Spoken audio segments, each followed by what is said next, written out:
Let's get right into it, everyone. Alex Skyvich back again, 55th episode of the Big Blue in the Bronx podcast.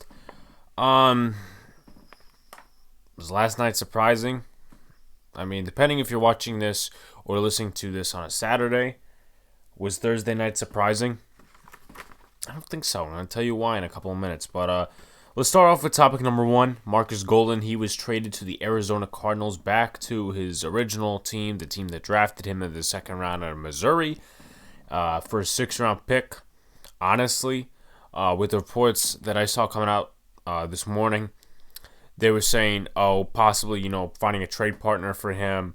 And to be honest, I wasn't that surprised. I wasn't. Ways I was, ways I wasn't. Because Golden had, I would say, he's got some production on the season. He had 1.5 sacks. And I wasn't surprised because, he was getting less and less snaps every game. O'Shane Ximines and Lorenzo Carter, when they come back in the future, I mean, Carter's done for the year, we know that.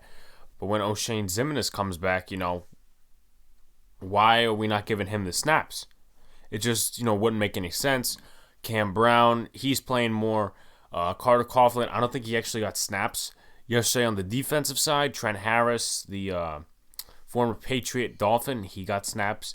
So, really interesting, but again, in my opinion, not surprising. TJ Brunson, he got some snaps on special teams. Obviously not ready for the defensive part yet, because this was actually his first NFL game, and knowing with all the inactives and the Darnay Holmes injury, he had room to be active. So let's discuss the stats that Markus Golden put up in the last 2 years with the Giants.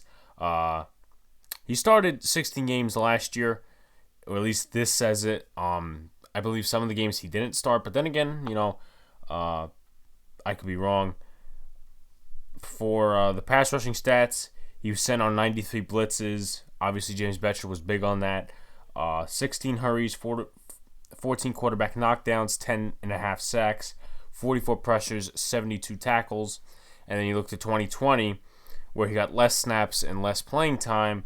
It bounced between two games. Like, I was looking up earlier, all the snaps he played. Like, some surprised me and some didn't. But anyway, he had 1.5 sacks. He was sent on 18 blitzes, or at least blitzed 18 times. 4 hurries, 2 quarterback knockdowns, 10 tackles, 8 pressures. So, it was pretty dealing, I would say. And everybody was pretty much saying this before they even re-signed him or thoughts of. And I said, look, he's not going to be a fit for this defense possibly. Because, he's only a James Bettcher guy. We'll see what he does in Arizona again. But, he's only a James Bettcher guy. He's a system guy.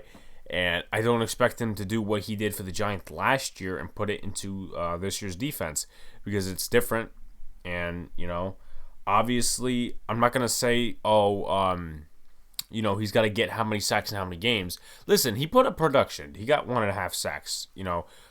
This pass rush is better than last year because, Markus Golden, he was the leader for last year's pass rush, but you don't have a significant leader now.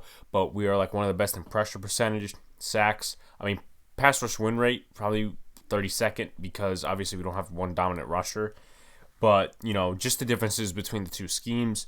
Let's see what Vance Joseph, I think he's the defensive coordinator in Arizona. Let's see what he cooks up for him. But I just found out today, and I was looking up Markus Golden, just like to look at his stats. And, I was looking at, his bio and everything, who his parents were. Honestly, I forgot that his dad followed me on my Big Blue in the Bronx account. Because I'm like, wait a minute. That's why he's had the Markus Golden profile picture, because he's his dad.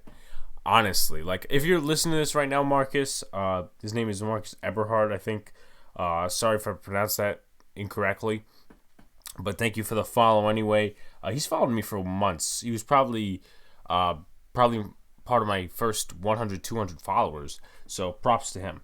So, if we look at the snaps from yesterday's game, he only played 33%, which was 27 of the snaps, and Kyler Fackrell, he played 90%, with 73 snaps, actually. Is that right? Yes, that is.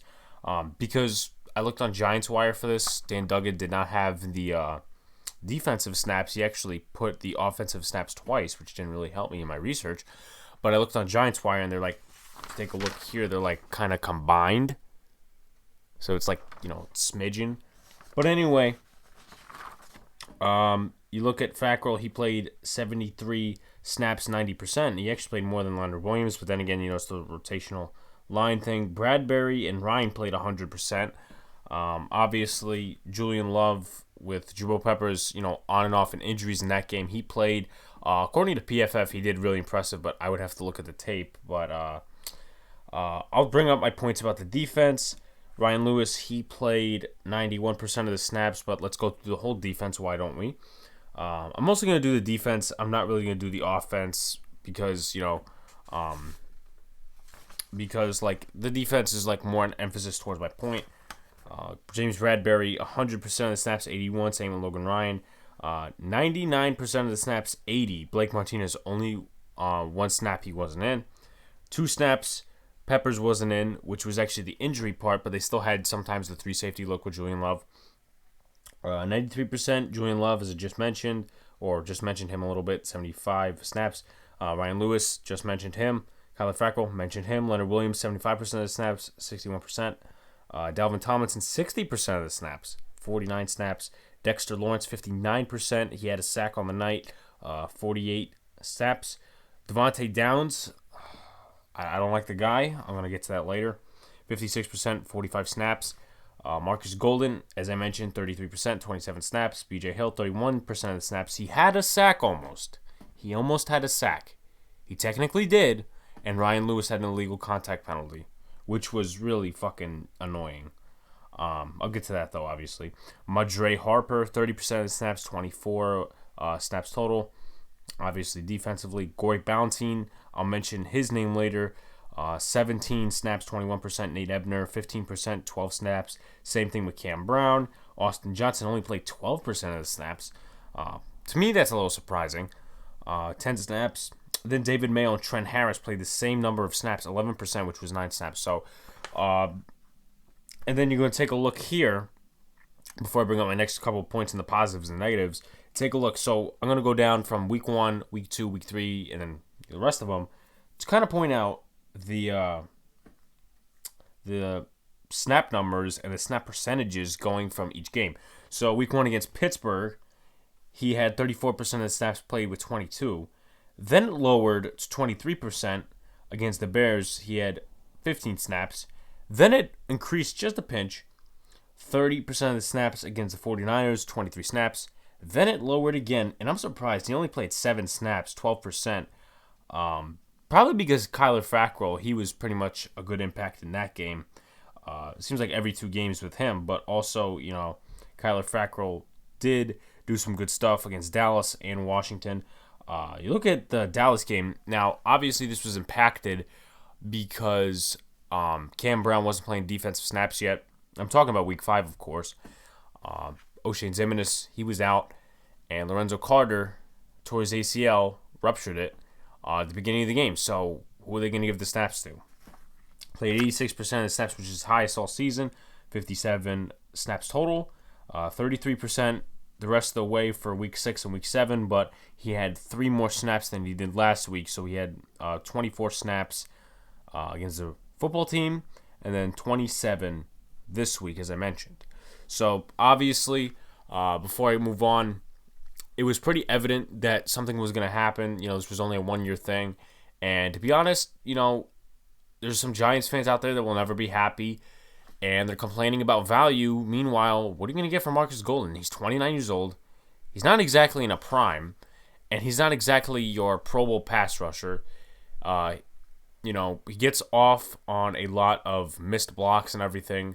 Also to note that he's more of a system guy, so you can't necessarily put him in any defense and expect him to go off, because that's not going to happen.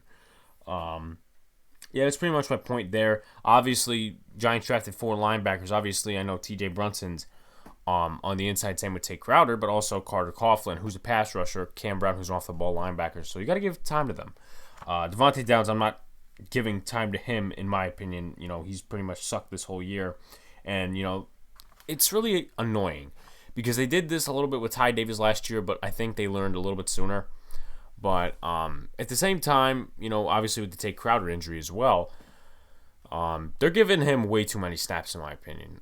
I just never bought into it. Like when they cut Connolly, I said, look at this guy's potential compared to, Devontae Downs, who's just a preseason player, who's just like a practice squad player, a special teamer. And then they started giving him increased snaps, missed tackles, everything. This guy isn't good. And they keep forcing him in there, which doesn't make a lot of sense. I get it. You want to use your linebackers a certain way. But, David Mayo should have played more snaps. He played more snaps last week than he did this week, which is really surprising to me. But the Giants gave up, stats-wise, they gave up 96 yards on the ground, but it looked like much more. It's every time against Philly, in Philly, that we give up a lot of rushing yards. And if you want to count it, this is the 4th time in a row that we've blown a lead in Philly. 4th time in a row. And, I didn't go on Giants Twitter last night. If you follow my Twitter account, I woke up this morning because I had to go to school. I said, did not look at my Twitter this morning. Shut it off after the game. I didn't want to hear Giants Twitter because, and I'll get into that stuff later. But I just did not feel like, and then with all due respect, I had the All New York Sports professional chat blowing up. Oh, it's this guy's fault. It's that guy's fault. This is the most disgusting loss that we've had in like 3 years. So I said, you know what? This phone's getting turned off. I'm putting it to the side. I'm going to bed. And I did something last night that I was pretty angry about, but at the same time, I was still warm in bed. So what I did is I took off my Giants comforter. I have a Giants pillow. I put it as the second pillow. And I pretty much put aside the Giants blanket. Now, I'm not taking off my comforter because, I'm just not going to freeze my ass off. But, I pretty much protested that. I threw a tissue box. The reason why I didn't throw, I didn't bash anything is because, my grandparents live downstairs. And I'm not the person to, be banging shit at 12 a.m. And they're going to be like, what are you doing up there? But anyway, this is the 4th time in a row that we've blown a lead in Philly. And I literally said it last night to 2 people I was talking to, my brother and Sean, who will be on for the Monday night broadcast on Sportscaster. I'm probably going to schedule it either next week or, sometime soon. And I said, look, do not be surprised if the Giants blow this in Philly. When it got up to 21-10, Sean's like, oh, guys, can you please win? I want to brag to the Eagles fans because he's a Steelers fan that lives in PA, and he's surrounded by a lot of trash-talking Eagle fans. It's their Super Bowl. It really is because the Eagle fans, they can only beat the Giants. And I'm not getting salty. I'm just saying it out how it is. If you want to debate me on that, fine, do what you want. But going back to my original point, I said, look, it's 21-10, but we had a bigger lead 2 years ago. We had a sizable lead a year ago that was 14 points. Because it actually trimmed down. It was a 16-point lead in 2018. It's a 14-point lead in 2019. Now we're at an 11-point lead. And we still blew it. So what's next? I don't know. You got to do the math. But, that just doesn't trend correctly. Because it's 2, then -3. So next year's going to be -4. So let's do the math real quick. So it's going to be a touchdown lead. It's going to be a touchdown lead, just like it was in 2017. But, if you want to call that not a blown lead because they only led by a touchdown, you can. You do what you want. But let's go on to the positives and the negatives real quick before I reveal my thoughts on a couple of things, and I'm going to do it here. Positive, Sterling Shepard. Look, he had 6 catches for 59 yards and a touchdown. If you were watching the game last night, you did not see him hurt at all. Everybody's saying, oh, he's going to be the 5th receiver. He's going to be the 4th receiver. He's not going to be targeted. Evan Ingram, he's going to be targeted more. Nonsense. He looked like he was fully healthy. I was proud of the way he was playing last night. And despite the loss, I'm like, look, Sterling Shepard, you could say trade him and whatnot. Listen, I'm not going to, totally kiss his ass and say, oh, Sterling Shepard's the best wide receiver on the Giants, because that's simply not true, with all his injuries. But he showed up last night. Golden Tate, 1 reception for a touchdown. I don't know how else he was targeted throughout the game. We'll get to Evan Ingram in a minute. Darius Slayton, everybody's saying, oh, primetime Slayton, this, that, and the other thing. Meanwhile, he had like 2 receptions or something. I got to look it up. But, yeah, Sterling Shepard had a good game. I know people are going to, rant on me for this, but Daniel Jones, other than the turnovers, had a good game. A passing touchdown to Golden Tate that was just right in there. Crayvon LeBlanc, he was playing good defense. And Tate just he had to hug it so hard. And he walked into the end zone. That looks similar to the touchdown against the Patriots a year ago, except, it wasn't deflected and then it bounced in his hands. But whatever. And also, obviously, a couple of nice passes during the game. I'm going to get to some in a minute. Now, for all the Wayne Gallman guys who, at least the Wayne Gallman guys who don't like Wayne Gallman, he showed some pretty good stuff last night. Devonta Freeman, I didn't even know till the fourth quarter or late in the fourth quarter. Yeah, Devonta Freeman's out with an ankle injury. So I said, really? I didn't know this. So Wayne Gallman, he had a couple of nice runs. He only had 34 rushing yards total. I have to look back at the stats. But again, you saw those bursting runs that he gets to the second layer of that defense. That's why I don't like getting rid of him. Will he be gone next year? I don't know. But there is something to like about this guy. Is he your number 1 running back? No, he's your ordinary second down, third down back. So I don't really have a problem with him. I never really have, to be honest with you. Jabril Peppers, Dexter Lawrence, and Markus Golden, they got sacks. Jabril Peppers got the first sack. I think Golden got the second sack, and I think Dexter Lawrence got the third. If it's not in order, I'm sorry, but, those are the sacks. Pretty much a coverage sack for Golden. Everybody, especially the one guy I don't like on Twitter, he was basically, last year it was all the coverage sacks for Markus Golden, and, some of the times he went on block. Well, just say James Bettcher, all right? He stayed as a defensive coordinator this year. If the coverage was better, how many sacks will Golden get? Think of that. More sacks for Golden, the defense gets better. But obviously Patrick Graham has put together a better defense than Patrick Graham could in 2 years. Obviously the talent was bereft, but, that's that. But obviously 3 sacks. I wasn't necessarily happy with, obviously they got pressure a couple of times, but I don't know. I just feel like with a makeshift offensive line that Lane Johnson was coming in and out of the game, and with Jason Kelsey being the only maintainable starter in there when you have a rugby left tackle, I just felt like they should have done more. But at the same time, there's other points to blame. Bradbury had a nice interception after Daniel Jones threw that pick to Evan Ingram, or it was intended for Evan Ingram, threw it to Jalen Mills. The Giants defense came back. James Bradbury, nice 2-hand catch and 2 feet in bounds. I'm like, did he get the feet in? They're like, meaning my friends. Of course he got the feet in. So, nice interception there. He had, and you could trash my football knowledge, my game knowledge, don't care, unless, you want to have a debate with me on something or you want to inform me about something. I just don't know why they were playing so off, in the first quarter. There was one Deshaun Jackson reception that was on James Bradbury. And, he was playing so off the ball. He was playing 9-10 yards off. And Deshaun Jackson got a 10-yard gain. And it was a first down. So, to be honest, I'm not saying you have to tighten up the receivers all the time. It's just I don't know why you would start the game like that. Then again, I'm not a defensive coordinator for a reason. So, let's go to the negatives. Jones turnover at the end of the game. There are multiple pointers to why we lost. And I'm not saying this is number 1. And I'm not going to defend Daniel Jones either. He has to hold on to the football. Just careless mistake after careless mistake. No 2 hands on the ball. He's just being leisure with it, which is a problem. He should have sensed the pressure from the right side. I think it was Fleming who gave it the pressure, or maybe Levine Toilolo, or blocking tight end. And he just went like this, and he stripped the ball out. I'm like, great. What a great fucking time to do that. I literally screamed at the TV. You could ask 2 other people about that. I did scream at the TV.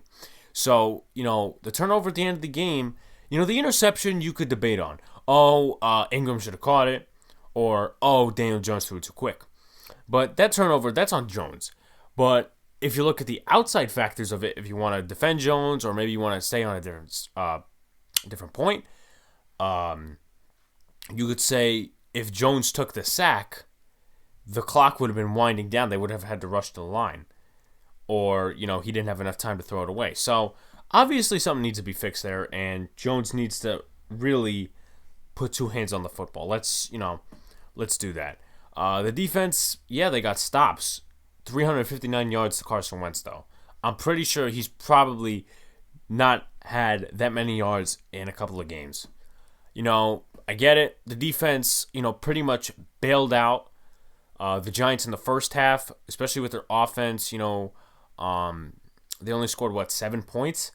And, the turnover didn't do well. James Bradbury bailed out Daniel Jones and Evan Ingram on that one.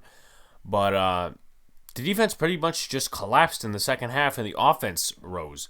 So it was like, this was the defense, okay? This was the offense in the first half. It switched. So, again, we need to play 4 quarters. 4 quarters of defense, 4 quarters offense. Can't be 2. You can't split time like that. That's not how you win football games. Dion Lewis fumble, that one pretty much pissed me off. I mean, I'm not going to say impacted the game a lot, but, it could have got us at least, momentum going down the field. But obviously the fumble picked up by, I think it was Duke Riley. And then Jake Elliott misses a fucking, 31 or 29-yard field goal. I'm thinking to myself, why isn't this a meme? Ryan Lewis is not the cornerback, too. How many times we got to see, John Hightower, Michael Gallup beat him downfield? I was pretty much, defending Gettleman towards the, first 2 games of the season. I was like, look, you all were blaming Dave Gettleman, but y'all expected the Giants to win this football game. Now, looking back on it, the Bears, that was the specific game I was talking about. And look at the Bears now. They're, 5-1? So they're a good football team. And, we made it competitive. So at the time, I was like, blaming Dave Gettleman doesn't seem like the right answer here. It just doesn't make a lot of sense. I think it was mainly because, the Corey Ballentine, the Isaac Yiadom, just didn't make a lot of sense. But, I blame him for not getting a second cornerback. Now, you could say, Logan Ryan, he made that signing. Yeah, great. He's, an impact player. But, we can't have Isaac Yiadom starting out there. We can't have Ryan Lewis starting out there. We can't have Corey Ballentine out there. We need depth, but it has to be good depth.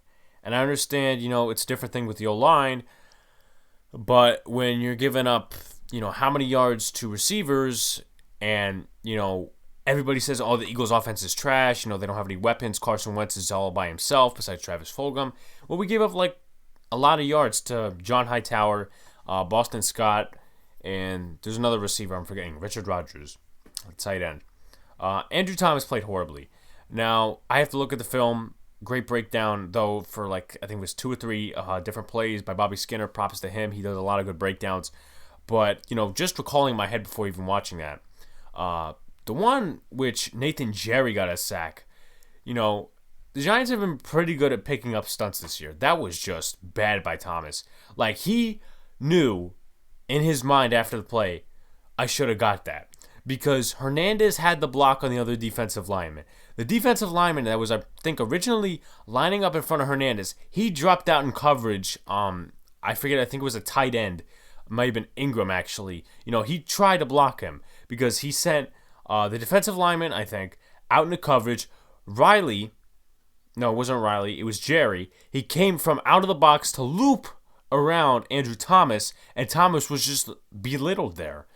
That's a mistake you can't make. I get it, if you're overpowered, if your footwork's not correct, if you don't give a good punch. But that was just a stupid play, and everybody knows it. And the other play, him and Pert were beat on the same play. Where they weren't beat. It's just, bad technique there. But Thomas, he gave a bad punch to, I think it was Derek Barnett. And Barnett just wallooped his way around Thomas. Again, another mistake. And then you had the one play where Daniel Jones was fighting for his life, literally, and coming out of it. And there should have been 3 different sacks on that one play. He flips it to Gallman for an 8-9 yard gain. And, apparently, he's not the franchise quarterback. But I'm not going to rip people for not ripping or ripping his mistakes. But, the Tank for Trevor train is still on. But I have another point to bring that up after I have my points to make. So, Matt Parrott also struggled. a little bit, but he wasn't as bad as Andrew Thomas. Honestly, I'm still on his left tackle train. I don't know what you do if you're Joe Judge, because honestly, you want to see Thomas improve. You want to see him get those struggles. So next year he's something good. But at the same time, it's impacting your rookie quarterback. But at the same time, it's impacting your second-year quarterback. So, it's like choosing between getting tortured or just getting killed right away. It may not be a good comparison, but you at least get my point there. Giants allowed 3 sacks, as I mentioned. Derek Barnett, Brandon Graham, that was the forced fumble. And then Nathan Jerry, obviously, was one of the first ones. The stupid fouls and the referees. Now, you take a look at that last drive. Once you saw the Corey Ballentine hit on Deshaun Jackson, which was plain fucking stupidity by Ballentine, you knew that the drive was not going to end well. And my friend said it. He's like, this is not going to end well. And I said, hopefully it does, but at the same time, I wouldn't be surprised if it doesn't. So let's see. I have a list right here. You had, obviously, the personal foul. You had the B.J. Hill sack. Lewis illegal contact. Then you had the Bradbury pass interference penalty, which was complete bullshit in my opinion. I don't care. You guys can say, many other mistakes ruined the game, but the referees were horrible. And I will say that for the Eagles side too, because you look at that one play that was the 4th down conversion. It was either Hurts or Wentz that threw to Richard Rodgers in the end zone. You could have made a case for pass interference on Logan Ryan. And I knew the Eagles fans, they would have blown up if we had won the game. And they would say, the referees, they favored the Giants. No, they didn't, because now you look at this drive. The pass interference in the end zone by Logan Ryan. You had the Madre Harper personal foul when he was fighting with, I think it was Greg Ward. It's just shit that can happen. But, what really pains me is the fact that the referees, right, they called the head-to-head on Madre Harper, the one after, him and Greg Ward were fighting, unsportsmanlike conduct, defense number 45. But literally, you look at a couple snaps, it was more than a few snaps, Austin Mack and Nickel Roby-Coleman were fighting. Nickel Roby-Coleman butts him with the crown of his helmet. And I'm like, where the fuck is the flag? He literally just headbutted him, but the referees are not going to call it. And that's shitty refereeing. Because at the same time, it just seems that our defense, works well with the referees. Going back to the Eagle game, where we had the non-holding on Terrence Steele, and then the pass downfield to Michael Gallup. Again, both were bad with the Lewis thing and the non-holding call. And then you just bunch it together and you're like, wow, the defense and our referees, they worked really well, fucking this game over the Giants. But I'm not going to say the referees totally fucked over this game. Evan Ingram.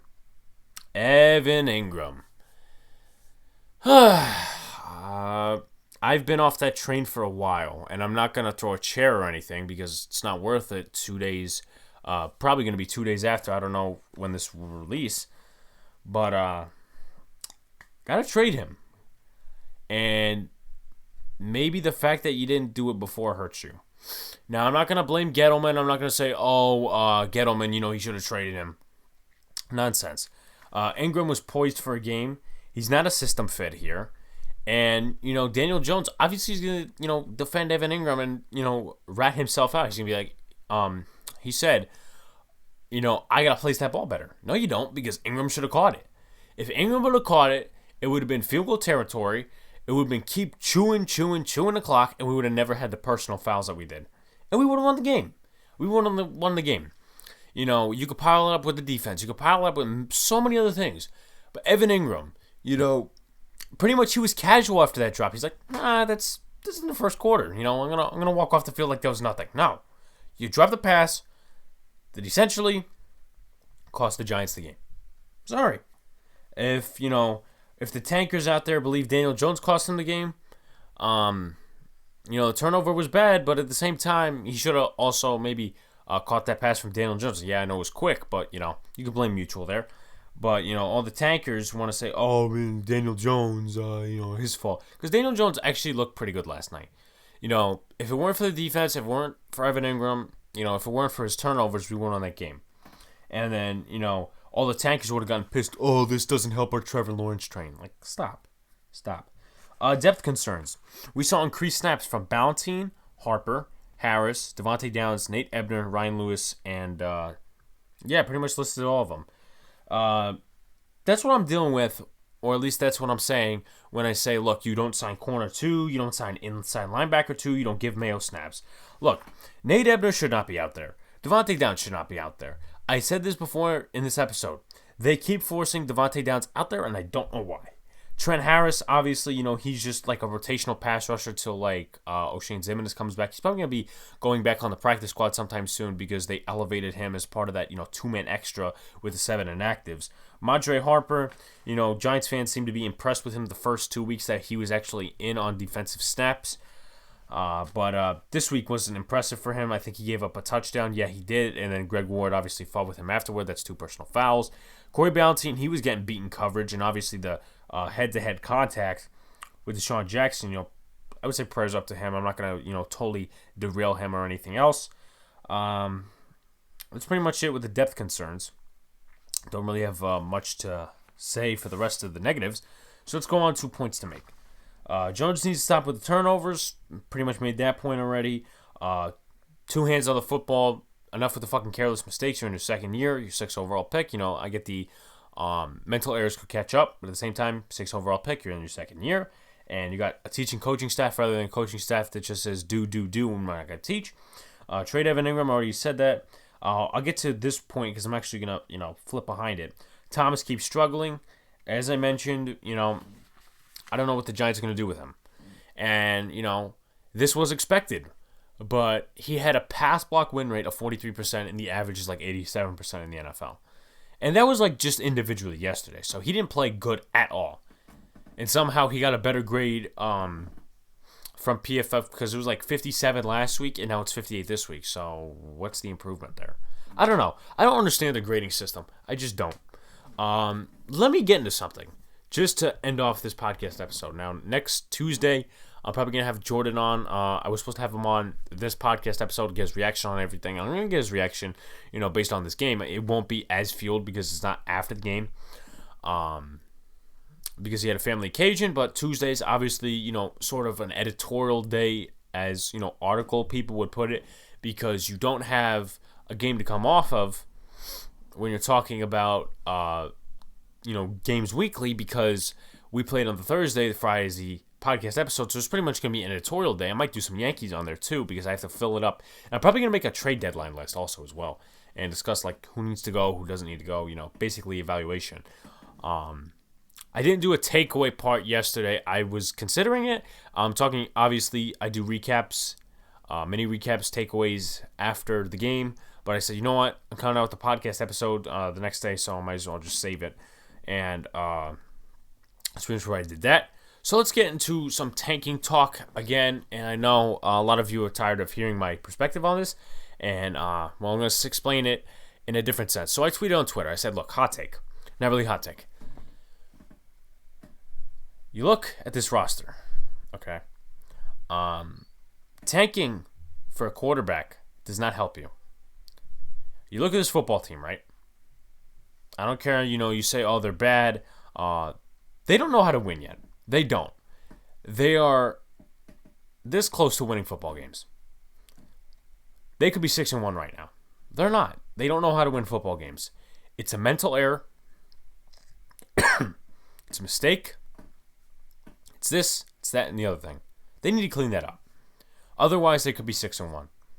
And, with no offseason, I would say this team with expectations could be better, could be worse. Because you look at the division and how close the divisional games were. We've had 3 already. All of them were close. 1 win came out of that. That's against a football team. And winning doesn't start unless you beat your rivals. Because, everybody can talk about, after the bye week, we could be on this, huge run. Yeah, look at the teams we face. We face the Cardinals. We face the Seahawks. We face the Browns. We also face the Ravens. So that's not going to be a good thing. So that's going to be tough. The Bengals are probably the easiest, along with the Cowboys in that span. And I think we could beat the Bengals, to be honest. If we come out of that bye week, hit the ground running, I think we'd do good. But I said, look, if you want this team to tank, that's backwards progression. Because this team is an inch away, literally an inch away from winning football games. You could sort of compare it to 2018, but you have a better roster. And this team can actually win football games if they're up to it. 2018 is debatable. But that's backwards progression. Why? You want to tank? Your team's going to start losing even more. They're not going to know how to win football games even more. You think it's a close game. Then when you want to tank, it starts getting less closer and less closer and less closer. And you want to talk about tanking? And, tank for a quarterback? Okay. I have another point to bring that up. You have to get rid of some talent on the roster for picks. And, with the talent you have right now, as I said, how many times they're this close to winning? But with rookie quarterback struggles, and don't tell me Trevor Lawrence won't have struggles in the NFL. Don't tell me that, please. Especially in his first year. I don't care if he's a first overall pick. I don't care if he's a third overall pick. Don't tell me he won't have struggles. Because let's just say the Giants, maybe in some fantasy land, and I could be wrong, they select the quarterback next year, right? And a new GM comes in. He struggles, costs turnovers, interceptions, whatever, and you have a good defense and you have a solid offense with solid receivers. Maybe in a fantasy land. That quarterback is going to be holding you from wins. And you'll think, wow, we were so close to winning last year with Daniel Jones. But now a rookie quarterback is making it even harder to win games. Which brings me to my next point and my final point. Do not be surprised if the next general manager does not draft a quarterback. Because that's just the way it might be. He could look at this roster, or she, who knows, and they could be like, let me evaluate this. Let me get some scouts in here. Because, the front office needs to be replaced as well. It's not just Gettleman. It's, the scouting department, the player personnel. That's, what I'm talking about there. He could be watching film, doing whatever, getting, some scouts and getting some people. And he could be like, wait a second. It's not on Daniel Jones. Giants need a cornerback too. Giants need an edge rusher. Giants need another linebacker. Giants need an offensive lineman. Giants might need a center. Giants might need a wide receiver and a tight end too. So we have a lot of needs before quarterback. I see that happening, to be honest. You don't have a cornerback too. You have fucking Ryan Lewis. Other than Darius Slayton, you don't have a number one wide receiver. Okay. Sterling Shepard, yeah, he's great, but he's not on the field enough, to be honest. I'm sorry. A lot of Giants fans love him, and I do as well. He's not on the field enough. You need to draft a number one wide receiver next year, and I keep saying it. Everyone calls me, you're small-minded on this. Jordan did, as I mentioned, last podcast episode. I don't think it's small-minded. I don't. Because, I wouldn't have a problem with drafting a cornerback, a linebacker, maybe an offensive line, depend on Parrott's development, depending on Thomas' development. Everybody's talking about this whole thing. Oh, I'll move the tackles to guard. That's always good. Well, it doesn't work out for everybody. It really doesn't. But depending on Thomas' development and Parrott's development, I'll say maybe take an offensive lineman, maybe take Panay Sewell. But you have to look at, what the end of this year is. What do we look like? Do we look like a team that's ready to win? Do we need like 2 extra pieces in the draft? And you have to note that some of this stuff can be fixed in free agency. Let's see, maybe a wide receiver in free agency. To be honest with you, everybody's saying Allen Robinson, this guy, that guy, the other guy. To be honest, I'm not too keen on that. I'm sorry. Allen Robinson, he's a good receiver. He's no Jarvis Landry. He's no, star. He's a good wide receiver. I just don't see why we need to sign, I think he's like 26, 27, 28, and 29. I just don't think that, for Daniel Jones beneficial, we don't need to sign a free agent wide receiver. We need to draft one. Jamar Chase, that's who I'm looking at. Maybe some other guy, there's a guy out of USC. It's obviously not Pittman because he was drafted this year, but it's some other guy. I don't remember his name, but either that guy from USC or Jamar Chase is wide receiver. Because again, we keep pointing out, whether you like Daniel Jones or not, he's not getting any help. Sterling Shepard, he's great. Again, not always on the field. Darius Slayton, he can't show up to every game. And that's not a knock against him, but he's just truly not a number one wide receiver.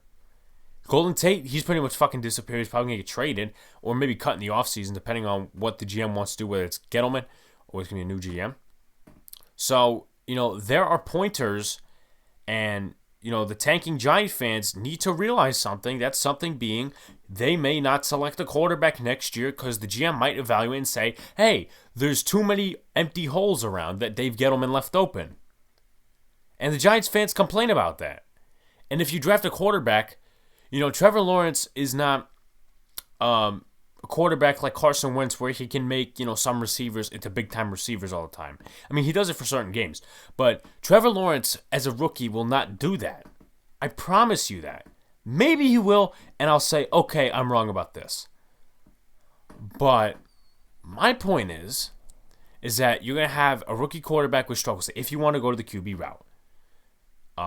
Depending on where you go on cornerback, because remember, cap space might be limited next year because we still got the Solder contract. We may release Tate. I don't know what the cap situation will be like, but they said around $18 million right now, but it could go up, it could go down, depending on the way Dave Gettleman and the new GM next year, presumably, spends the money. But you may not have a quarterback too. You may not have a cornerback too. You need an inside linebacker next to Martinez because, to be honest with you, David Mayo's not going to cut it. Devontae Downs is trash. You need to see, if you need another offensive lineman. You might need another tight end because, Levine Toilolo, when he signed a 2-year contract, he's number 3 tight end.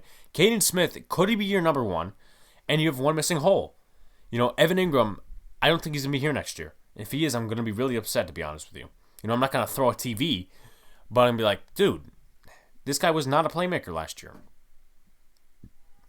And then you look at wide receiver for the 90th time, Slane's not a number 1. Everybody was trying to crush everybody's dreams in the offseason, like, sorry guys, but Darius Slane's not a number 1. And it shows. It does show. And that's why the Giants' wide receiver core was ranked 21st actually, by Pro Football Focus. And I said this when they were ranked that because a lot of Giants fans are like, oh, PFF, against the Giants. Look, listen, I don't like PFF. I don't like what they do with the biased Giants stuff. And they also came out yesterday and said, oh, Daniel Jones is better than Carson Wentz. I'm like, that's not true. That's not true in the slightest, to be honest with you. I mean, he had a better QBR, I believe. But, I still think Wentz is a better quarterback. But, going back to my point, you look, how many years that the Giants wide receiver core was supposed to be hyped up and either Odell Beckham led in receptions, Giants wide receiver core gets hurt, you have to be replaced by a bunch of practice squad players. That's why it's one of the pointers. And, people need to start commenting, criticizing on that. I'm not trying to spread rumors or anything, and I hope not to, but I'm going to try to see if I can pull Vincent Rapasardi on Tuesday or next Friday. Because I really want to get his diagnosis on this Giants team. And, a lot of people hate him because of his analytic use.